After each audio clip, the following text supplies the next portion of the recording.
By what name are you known? There are some who call me...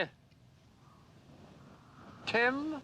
Welcome to another episode of Timmy Talks, the channel where we talk old school magic. And today we are back in Utrecht, the Netherlands, for the finals of DadBodCon. And DadBodCon is an old school magic tournament that is celebrating the year 1993. And what does that mean? It means we're only playing with Alpha, Beta, Unlimited, and Arabian Nights. Those are the only sets that we are playing with. The rule set does allow some reprints, and City in a Bottle, of course, is banned because that will be a little bit too brutal, of course, for all those beautiful Arabian Nights cards. Now, today we're going to look at the finals, and we have Wilco versus Gideon, two very strong decks. Wilco is playing Juzam Trolls, a deck that's red, black, and blue, and he's taking on Gideon, and Gideon is playing a 5-color good stuff deck. Well, yeah, it's 5 colors, I guess, technically. He's only playing with one black card, that is Demonic Tutor, but it's, again, a very strong deck. I'm not surprised that both of these decks made it all the way into the finals. Now, before I start with the deck text, I've got beautiful deck photos of both of these decks. First, a quick message from our sponsor, 3for1 Trading.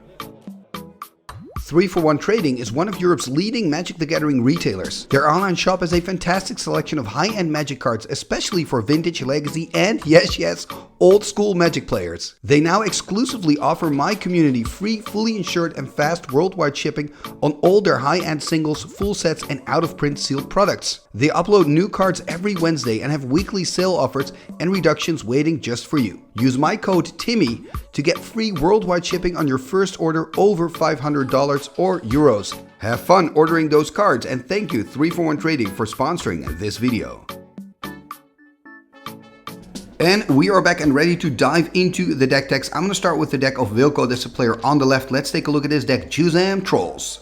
And here you see the deck of Wilco, and Wilco's actually playing a base strategy that I've seen a lot today, and that's the Troll Disco. So Troll Disco is really back. There are a lot of Troll Disco decks at this tournament, but he's chosen not to combine his Troll Disco strategy with the Guardian Beast. Instead, he went for Juzam Djinn. So maybe first it's good to focus on that Nevinyrral's Disc strategy, right? We have 4 Nevinyrral's Discs in the deck. This is an artifact card that comes into play tapped. When it untaps, you can pay 1, and then it destroys all artifacts, enchantments, and creatures.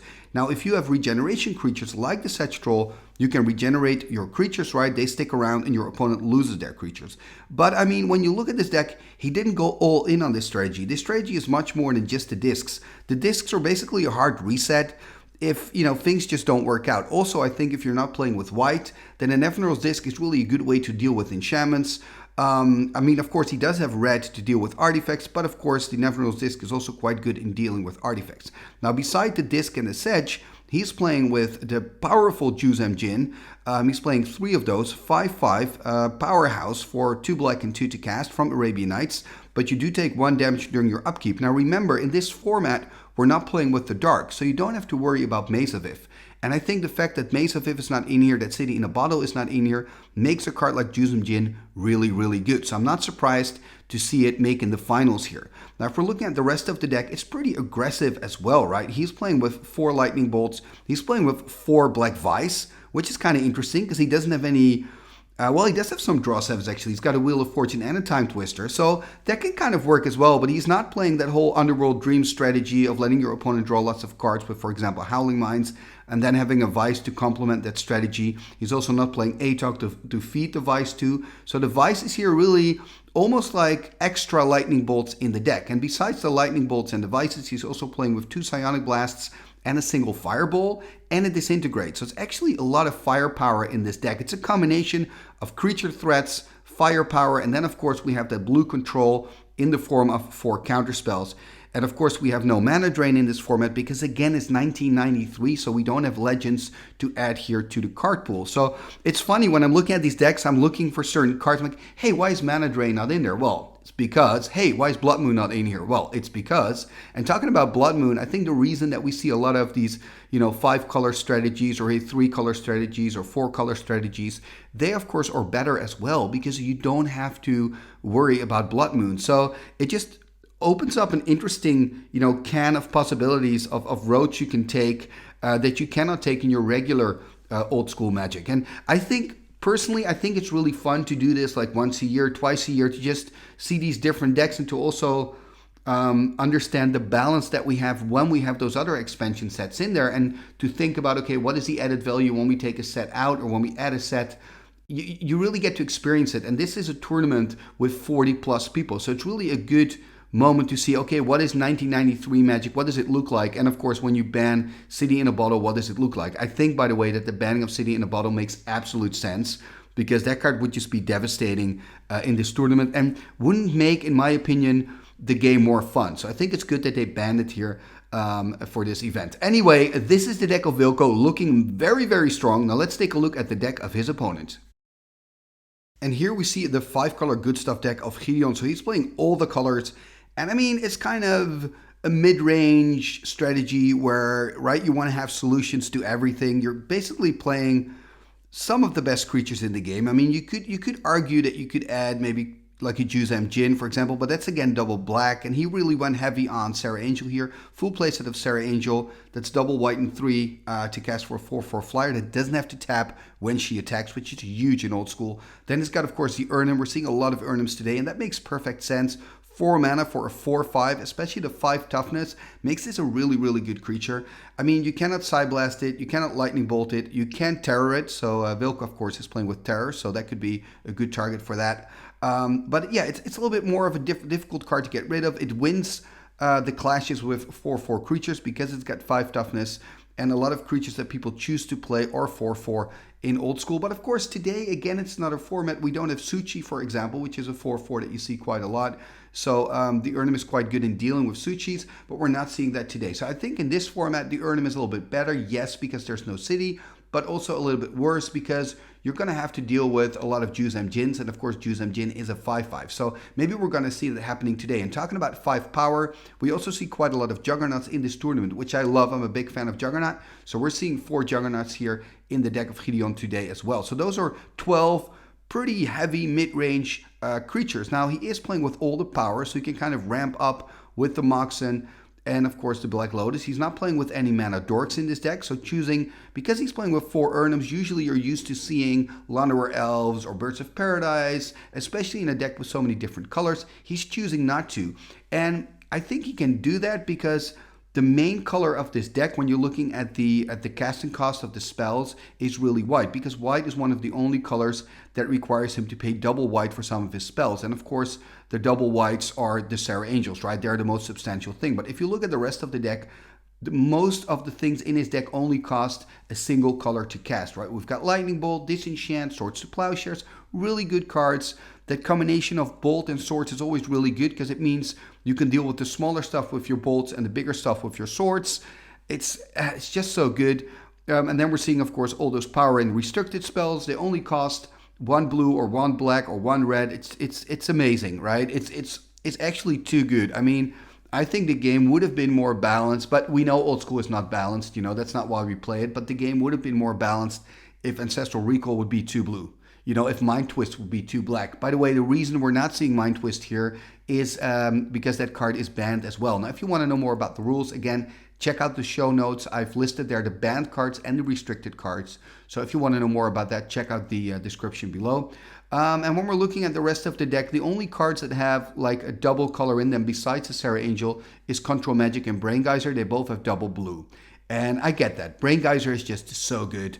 I'm also liking the single Diamond Valley in this deck, because you can then, of course, sack, for example, your Urnum. If your opponent plays a Terror on the Urnum, in response, you can sack it to the Valley, gain 5 life. I think that can make a difference. What can I say? I mean, this is looking like a very solid list. I love to see King Suleiman in the sideboard, by the way, so you can board that in maybe, because there are Juzams in this match, so that would be really great. And I love that eye for an eye. I think that's super cool. I mean, I don't think he's going to board it in, but I hope so. It would be super cool to see an eye for an eye in action at a final. You know, that would be really awesome. And just look at the art here. It's amazing art. I love this card. And you can combine it with a reverse damage. Now, Gideon is not playing with reverse damage, but you can make a very complicated kind of combo with reverse damage where you don't take damage yourself, but you do deal damage to your opponent with that eye for an eye. Anyway, that's some food for thought. Maybe you want to build something around that. This is the deck of Gideon. We looked at the deck of Wilco, so that only means one thing. We are ready for the finals of DadBodCon. Here we go. Game number 1 of the finals of DadBodCon. Here we go. On the left, we have Wilco, and he is playing with Juzam Trolls. It's kind of a troll disco deck, but then with Burn, with Vices, and Juzam Jins. It's a 3-color deck, black, red, and blue, and he's taking on Gideon. Gideon is on a 5-color good stuff deck, with only 1 black card though, which is Demonic Tutor. And he's playing pretty creature heavy, so he's got Sarah Angels, Urnum Jins, Juggernauts, and I believe he took a mulligan here, so he now has to choose what card he wants to put away. Well, first I have to decide if he wants to keep, so I guess he's going to keep here. So a card there on the bottom, starting with 6. And I believe Wilco's on the play, or is it Gideon? No, it's Wilco. Okay, for a moment there I thought Gideon wanted to play out the card, but it's Wilco here. Both players starting with a City of Brass. And let's see what's going to happen next. I'm expecting to see some creatures around turn 3-4. So here we see an Underground Sea. And of course, Sedge being 3 to cast. Juzam 4, and the Urnums of Gideon and the Juggernauts of Gideon are both 4 to cast. So around 4 mana, both of these decks are going to start deploying some threats, I think. And the deck of Wilco also has 4 counter spells. So there we see another Underground Sea, an unlimited copy. Tapping here, the sea. Oh, there's a Vice. Of course, Gideon did take a mulligan, so I believe he only has 6 in hand. So gonna take 2. Unless, of course, he's got a Disenchant. The funny thing is, if he plays a Disenchant, he also has to take 2 from his City of Brasses. Look at that, there's a Disenchant. So gonna take 2 points of damage, gonna go to 18, but the Disenchant is gone. Untap, upkeep, draw. And there's a Diamond Valley. Oh, that's bad news for Gideon. Bad mana base for him. There's an Ancestral Recall probably being played around end step. Gonna draw 3 more cards. So it's already looking great for Wilco here. You're getting a land drop behind. And I know Diamond Valley is a land, but remember, you cannot tap it for mana, which is a huge issue, of course. So just getting that land drop behind, and the fact that your only other lands are the City of Brasses that are actually gonna deal damage to you is just not a great thing here in the finals for Gideon. Anyway, Wilco tapping 3. Are we going to see a Sedge Troll? Gonna untap again. Gonna play another Vice past turn. I believe only 5 in hand, right? If I'm not mistaken.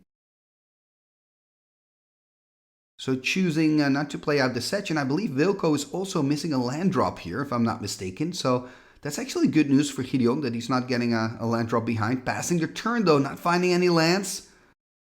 Frustrating. There's a Badlands here. I mean, if you have a Sedge, do you want to play it out? The reason I'm saying that is because you're now allowing Gideon to empty his hand if he has a Swords to Plowshares. I believe he's got 6 cards in hand. There's a pass on end step. We're probably going to see a Swords here. There's the Swords.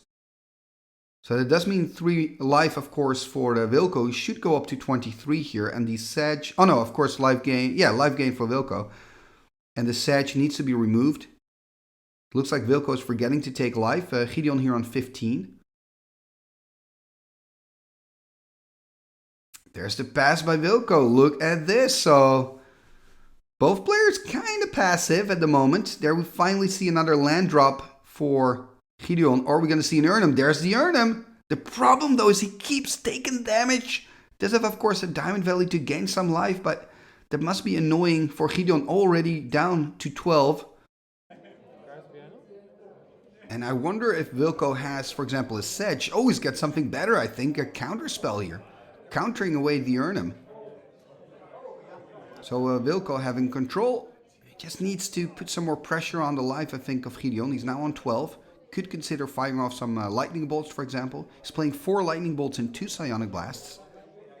Gonna tap the Badlands here, it seems. Are we going to see a bolt? Nope. We're going to see a black Vice, but no damage taken by Gideon. Tapping 5. Going to take 3 damage though. That is so painful. Going to go to 9, but there's a Sarah Angel now hitting the board. Are we going to see another counter spell? He's playing with 4 counter spells in total. There's a Psionic Blast on the Angel, and now of course he's going to eat up the Angel in response. Going to go up to 13, and I believe Wilco, yeah, should actually be, so taking... The damage here going to go to 19, but Shindy go to 18. And of course he got life before from that Swords. So I believe he should be on 21 actually. But also he has that City of Brass, so maybe it makes sense. Maybe he should be on 19. Who knows? Anyway, Wilco here, considering tapping, it seemed, yeah.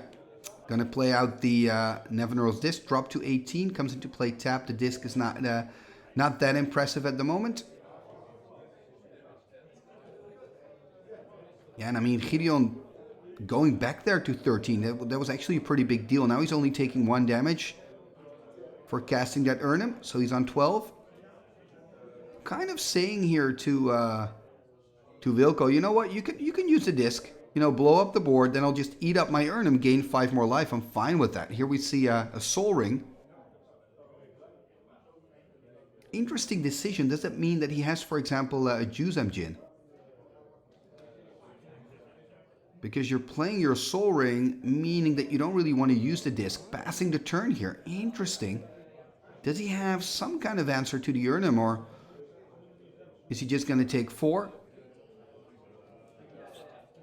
Now he also plays with a single Disintegrate and a Fireball, of course, Wilco. So maybe he wants to Fireball the Urnham away next turn. The problem for him remains, though, that Diamond Valley is on the table. So every time you try to remove a creature in response, Gideon can gobble it up with the Valley and gain some life. I mean, if I was Gideon, I would just swing in here, right, with your 4/5.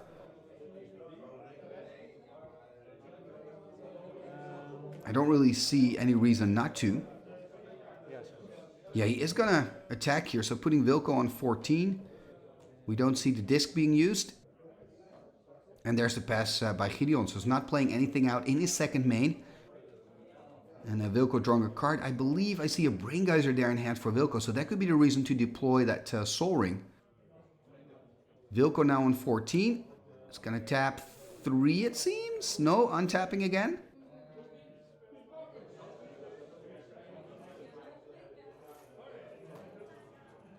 I mean, he could, of course, play out the Braingeyser, keep 1 land untapped to blow up the board to get rid of the Urnham. And of course, you can do that in the turn of Gideon. Another consideration you could do is that you say, I'm just going to tap out, draw as many cards as I can with the Geyser, and accept the fact that I'm going to take another hit for 4, go down to 10. Or maybe there's some kind of middle way.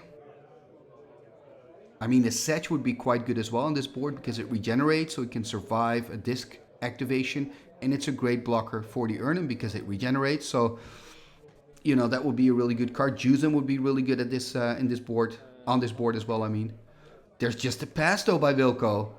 Interesting. Does that mean that he wants to use the Nevinyrral's disc here? There's the attack.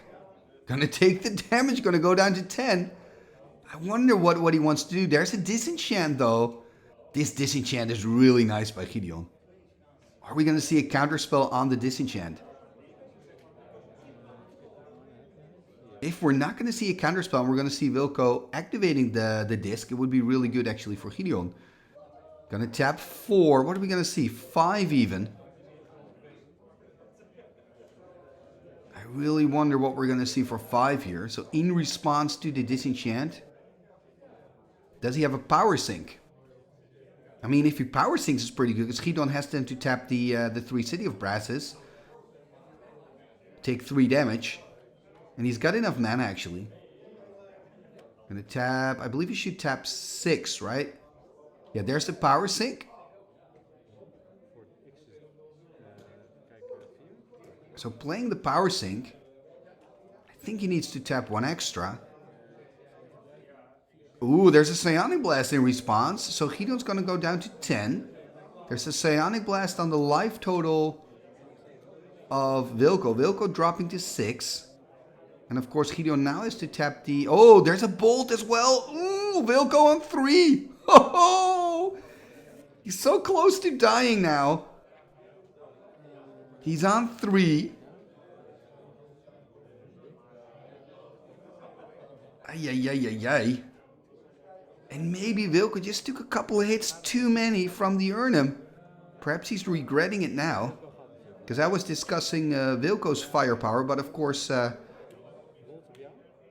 Gideon is also playing with Psionic Blast and Lightning Bolt. There we see a Lightning Bolt being fired off as well. Is there another Bolt? And he's going to go down to 3. He's going to go down to 2. I wonder if he has a Psionic Blast, because then it would be a draw. There we see a Braingeyser. Braingeyser for 3, it seems. I mean, if you're on 2 or 1, it doesn't really matter. You might as well just take that extra damage from your city, perhaps.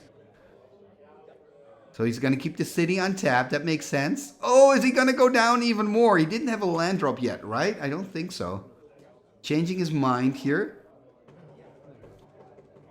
I mean, he's on 2. I think it's easy, of course, from my position where I'm sitting. I think what you should do is tap out, except for the City of Brass, draw cards. Then if you find a land, have your land drop for turn. Use that land to blow up the board. Why do you want to blow up the board now? Because if you do it in the turn... Oh no, wait, he cannot respond with the disenchant on the disc activation. You don't have to blow up the board your turn. You can just draw the cards with your Braingeyser, keep one land untapped though, so you can always use that disc to blow up the Urnum. Because whether you're on 2 or 1, that doesn't really matter. Of course you're taking a risk, because then if Gideon has another Bolt or Psionic Blast, you die. It's as simple as that. But if he now finds a Bolt with his Braingeyser, he's going to win. But maybe he wants to keep enough mana open to potentially cast a Psionic Blast. Gonna tap 3. If we're gonna see a blast, it's gonna be a draw. Because the damage happens simultaneously with Psionic Blast. Or are we gonna see a Psionic Blast? That's the question.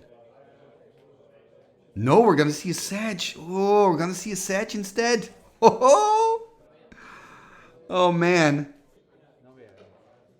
I think eventually, actually I'm saying he would win with a Bolt, but it's not true because Gideon of course has that Diamond Valley. So I think that Diamond Valley is really gonna be a big game changer actually for Gideon. And if you're Gideon now, you don't want to attack, right? Is he gonna play a Swords to Plowshares here on the Sedge? I mean, then Wilco would go up to 5. Oh, Gideon really in the tank. He's first gonna attack. There we see the block and the regenerate.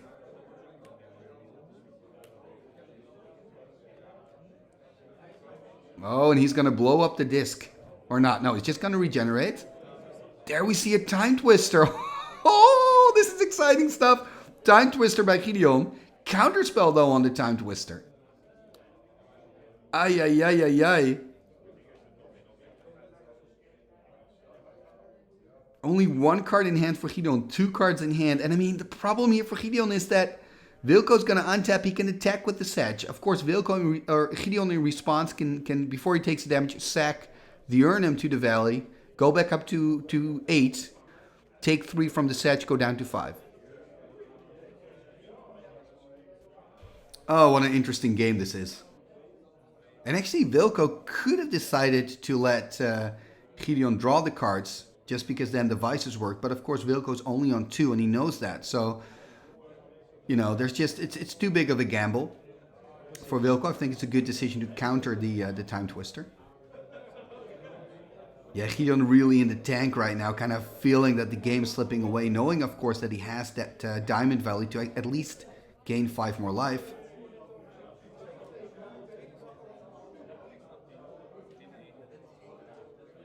Yeah, this is an important moment here in Game 1. Now remember, this is the finals of a 42 people tournament, so pretty big event.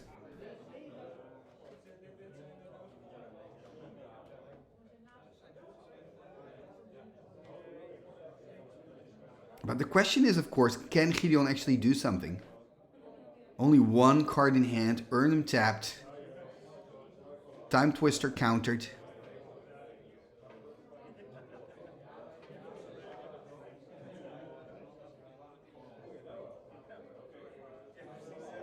There's the pass turn. Or not. Yep, there's the pass. Okay. Is this going to be the last turn of the first game? That's the question, the big question here. I mean, I guess if you're Wilco, just start by attacking with the Sedge. Because then you're forcing Gideon here to sack the Urnum. There's the attack. Exactly. Has to sack it. Go up to 8. Takes 3. Then he's on 5. Exactly. 5 life left. I think if you're Wilco, maybe just pass. I mean, he still has a Braingeyser, I think. So maybe you could also play Braingeyser. Depends, of course, if you have counter magic in hand. Because if you have counter magic, you want to keep the counter magic open. So he's going to tap 5 here, it seems. Untapping again, though. Yep, 5. So a Braingeyser for 3. 1, 2, 3. So it's like an Ancestral Recall, but then a little bit more expensive.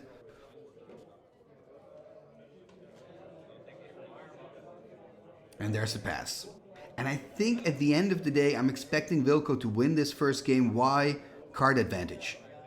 There we see a lightning bolt. Oh, counterspell. Oh, it's going to go down to 1. Oh. Oh, man. Gideon is so close. There was the counterspell. And that's, of course, what you get with card advantage. If you draw more cards than your opponent, you have more answers. You have more threats. And here we see that answer part, right? Again, a counterspell found for Wilco against the bolt. And that bolt, of course, was a great card to have for Gideon. But not good enough. And he's on 1. I would put those City of Brasses far away, not in the middle of my mat personally, but it's up to you, Wilco. If you want to live dangerously, you do, man. You go. And again, an interesting moment here for Wilco. Like, do you want to attack here with the Sedge? He is going to attack. Does that mean that he's got a bolt potentially in hand? And if you're Gideon, do you want to take the risk here not to block? You can block and then sack it to the valley. He is going to block. He's going to sack it here to the valley. So he's going to gain 3 life, I believe. Going to go up to 7.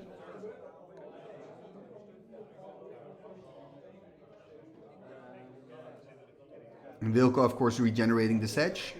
But he doesn't have to, because before damage is dealt, the Juggernaut will be sacrificed.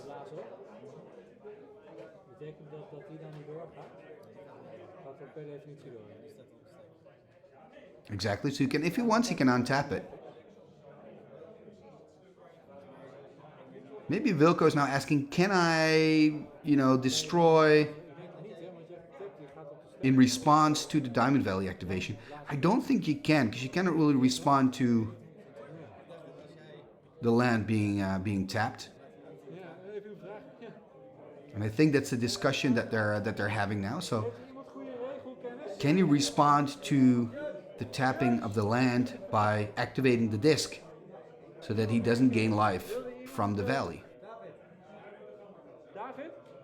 So what usually happens when these rules questions arise, and they happen more often than you would expect because we're all playing the game for so long, is that we first try to figure out together, and then if we're still not sure, we try to ask the community, the people around us. Like, we're with 40 plus players, a lot of experience in the room, so we try to solve the problem there. So let's see how this is going to end up.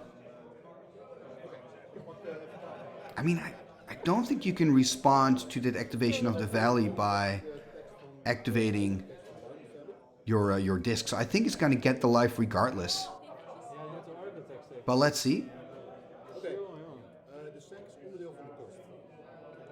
Yeah, now you can see somebody, right, coming, explaining, okay, this is actually what's happening. Yeah. So then, if he's on 7, the Diamond Valley should be tapped, right? Because he's gobbling up. So he gobbled up the Juggernaut, and since Wilco cannot respond, he's not using the Nevinyrral's disc. And here we see another Juggernaut from the top here for Gideon. Does that mean that he's now maybe gonna use the disc on end step of Gideon? That would make sense. Again, Wilco in the tank here. I think actually this is for me a little bit of a no-brainer. I would sack the disc because you can regenerate your sets. Yes, you're gonna lose your Soul Ring and your Double Vice, but I mean, you really want to get rid of the Juggernaut ASAP. And then, of course, Gideon is gonna sack it to the valley. Gonna go up to 10, I assume. Anyway, let's see what's going to happen. Okay, so Wilco has the same conclusion as me. He's going to activate the disc. And he's going to, Gideon, of course, going up here to 10. So that makes sense. Setch is untapped. Untap, upkeep, draw. And now we can just attack with the Setch. Put Gideon on 7. There he goes. And Wilco has more cards. So I think statistically he should win. But then again, if Gideon finds some burn from the top, he could still take this first game. There we see another disc. I mean, that's not really a concern. I think I would have rather maybe kept counter magic open, pretend to have counter magic. Then again, I mean, Gideon's going to play towards his outs anyway. Oh, Wheel of Fortune! Oh man, I'm loving this finals. I'm loving this finals. Okay, Wheel of Fortune. This game. It's so close. We see a Dark Ritual, so he's got 3 black in the pool. I believe we're playing with, we're playing without mana burn, I think. So he can just do that. 3 black in the pool. Oh man. Can Gideon find some direct damage? He can find a Time Walk. Okay. Untapping everything, finding another card here. Is that a bolt? Oh, it's a lightning bolt. Is he winning this? He is winning this. He stepped out. Well, he's got City of Brass, but he's winning this. Wow, winning game 1. I'm so surprised that he takes the victory here still. Wilco had more cards, had control, but I think the Diamond Valley is really what gave Gideon the time he needed to find the burn he needed. And of course, that insane turn that we just saw. Wheel of Fortune into Time Walk, into Double Bolt, giving Gideon the victory here. Well, not the victory, just the game 1 win. Now both players are going to dive into their sideboards and we will catch back up with them in game number 2. Game number 2, here we go. So first game was won by Gideon. What a match that was. And let's see if Wilco can get back from this. He's on the play, of course, after losing the first one. Look at this, Gideon again taking a mulligan. Did the same thing in game 1. Still managed to win it. And we see Wilco here starting with the Badlands. And just, that's it. Just passing the turn. No Moxen. So just a slow start. Look at that. Gideon starting with the Mox Pearl and a Soul Ring. So he's got a pretty quick start there with the Tundra as well. Next turn, if he finds another land, could potentially drop a Sarah Angel at turn 2. And Wilco here finding an Underground Sea. And a Mox Pearl. Tapping 3. Are we going to see a Setch perhaps? Wheel of Fortune. There we see a blue Elemental Blast.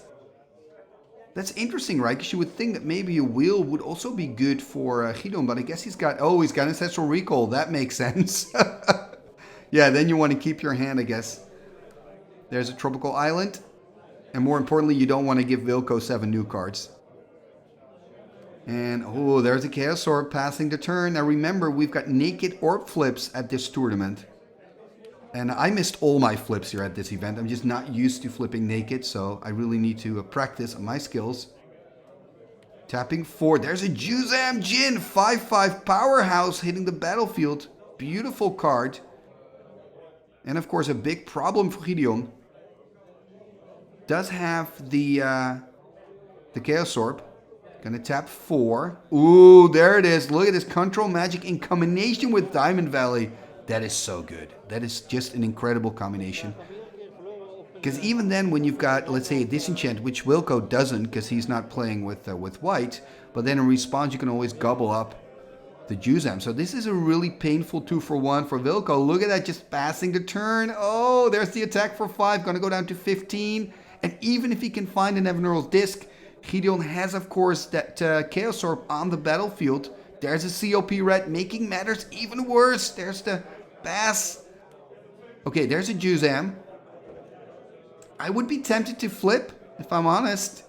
If you hit the flip, you can attack again for 5. Yep, he's going to use the Chaos Orb. In the finals, we're going to see a Chaos Orb flip. That really matters. Oh, is he going to hit it? It is a hit. It is a hit. And of course, we can see Gideon not taking any risk. Should take his Chaos Orb off the battlefield. Of course, going to take a damage, go to 18. And attacking there for 5. And again, still needs to remove the Chaos Orb, but I'm sure both players know that it has been used. Wilco on 10. It's looking really, really bad for Wilco. Remember, he's already 1 game down. Needs to win this to stay in it. This is the finals of DadBodCon, the 2nd edition. Gonna tap the Badlands. There we see a Lightning Bolt, so he is gonna go for 2 for 1. It seems 3 damage marked on the Juzam. Or not. Nope, there's a blue Elemental Blast. Yeah, this is really bad news for Wilco. And I guess Gideon could have taken a risk here and said, you know what, 3 damage marked, I'm fine. And then countered a 2nd bolt, but maybe he was worried for a Psionic Blast that you cannot counter with the blue Elemental Blast. There we see a Sarah Angel making matters even worse. Is it the end of the road for Wilco? That is the big question. Gonna tap 2. What are we gonna see? There's a Chaos Orb. Okay, so he can flip. He's gonna flip in response. He could eat it up. But actually, the things with Chaos Orb, you don't know what he's going to target when he activates the orb. So you cannot, in response, eat it up. Well, you can, but then he's simply going to target the other one. He's going to target, of course, the Control Magic here. Okay, if he hits it, there he goes with the flip. Yep, it's a hit. Wow, and that was a decent flip, I have to say. That was a really good flip, Wilco. I'm impressed. Juzam here going back on the side of Wilco. But I mean, Wilco is still in trouble because he's going to take 4 from the Angel, drop to 1, then take a damage from his own Juzam and die. So, yeah. There's the attack. Gonna go down to 1. Pass the turn. Death by Juzam. Oh, man. This was a very quick game too. Exciting game, though, but very quick. And what a finals it was. A big congratulations to Gideon. Here we see Gideon. And congratulations, my man. I believe this is your 2nd or 3rd tournament victory. Let me know in the comments below. I know you've won the Camel Trophy once before, because we've also shown that here on Timmy Talks. And this is your 2nd win, I believe. But perhaps you've won more tournaments. Let me know in the comments. We'd love to hear from you. Congratulations also to Wilco, of course, for making it to the finals with this deck. Well done, Wilco. I think you can be very happy and proud of the result. And for now, thank you very much for watching. And again, congratulations to Gideon. Here we can see him with his prizes. Well done, my man, winning DadBodCon, the 2nd edition. And that's a wrap for the video series of DadBodCon, the 2nd edition. Now, if you want to see more action from DadBodCon, we actually have a video series of the 1st edition. There's an info card popping up right now, so click on that info card. It'll take you straight to that playlist, and you can see all the matches from the 1st event of DadBodCon. I have to say, I really enjoyed this tournament, playing in it and also making these videos. So a big shout out to Dave. Thank you, Dave, for organizing. Hopefully you're going to do it again next year. And for now, thank you very much for watching. And if you want to continue to see old school, don't worry, I will be posting many more old school matches. So make sure to hit that subscribe button and ring that bell, because then you don't have to miss a thing whenever I put a new video online. If you're already a subscriber, thank you so much for your support. Please take a moment to like, share, and comment on this video. All these things are free and really help the channel move forward. Talking about moving forward, you can also become a patron of the show. Check out patreon.com/TimmyTalks to find out how you can support me and help me to continue making this content for you. You can already support the show for just $1 a month. And when you become a patron, you get access to the Timmy Talks Discord. You can join in on all the Timmy Talks online tournaments that I organize. I organize around 5 or 6 tournaments a year. So if you want to take part in that, please join the Timmy Talks Patreon program. And when you join the program, you can also get your name in the end scroll at the end of every single video. What end scroll? This end scroll. What shall we do with the drunken sailor? What shall we do with the drunken sailor? What shall we do with the drunken sailor? Early in the morning, way hey and up she rises, way hey and up she rises, way hey and up she rises, early in the morning. Putting in the longboat until he's sober, putting in the longboat until he's sober, putting in the longboat until he's sober, early in the morning, way hey and up she rises, way hey and up she rises, way hey and up she rises.